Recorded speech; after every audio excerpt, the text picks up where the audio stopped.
Раз, два, три, Assalomu alaykum. четыре. Продолжаем. Три, четыре, пять, шесть, семь. Hozir qolgan joylarni ham ko'rsatish. Kecha kun sel kelgan joy, mana ko'primiz, Mingtalik ko'prigimiz to'lib oqqan.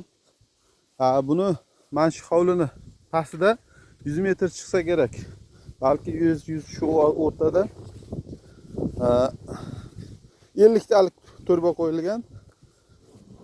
Bu 100 metr oralikda suv yo'q bo'lib ketmaydi, yo bo'lmasa yer yutib ketmaydi, bo'linadigan joyi yo'q. 1000 talik turbaga borayotgan suvni 500 talik turba bilan o'tkazmoqchi bo'lgan. O'tmadi, ko'rgan bo'lsangizlar, o'sha sel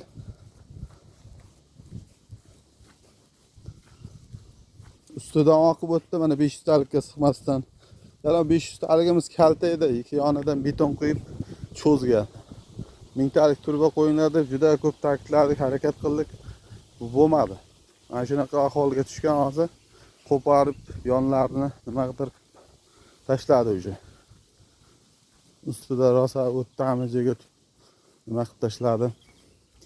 Yana bir tomoni xalqimiz mana yelib yugurib mana shu opin budjetdan o'tdi, mana yo'lning o'rtasida o'tlar chiqib yotibdi, mana asfaltni yuqaligi sababida. Qarang, e'tibor qiling, hozir men metrlayman.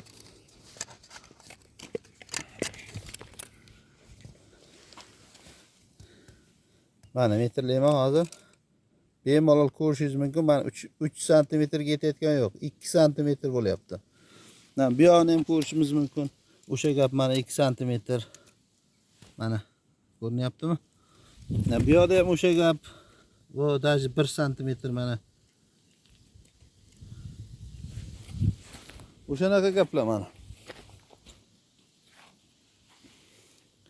Bu yoqda ham o'sha gap. Mana 2 sm. May. 21-may bugun.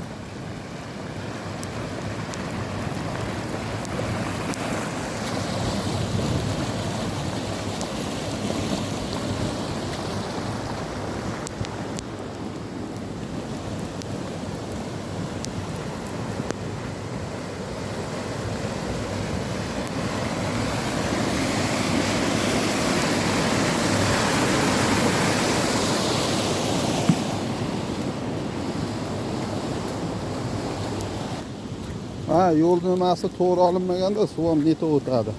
Asfalt ustidan buzib o'tadi. Mana o'tgan yili opin budjetda 1 yil bo'lgan yo'q qilingan joyi ko'piri. Sel kelsa oqib o'tib ketadi ustidan deb 1000 marta aytdim. Bilganini qilib ketgan, mana kelayotgan sel mana.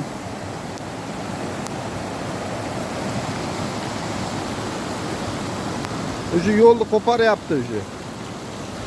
1 yil bo'lgan yo'q, asfaltni o'sha qo'parib boshladi. Ustiga chiqib ketgan o'sha.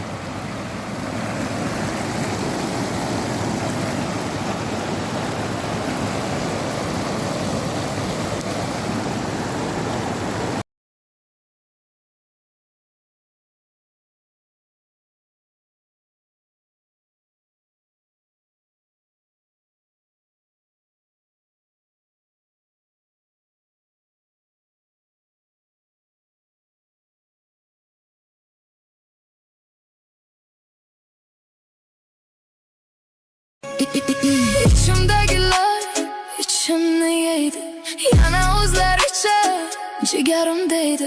Nafratim yuzimdan bilinmas ammo netay yuragimni alam tirnaydi. Birin rozi qilsam, birin norozi, har biring ko'nglida bormikan qo'zi. Yo ular haqmikan, yo men nohaqmi?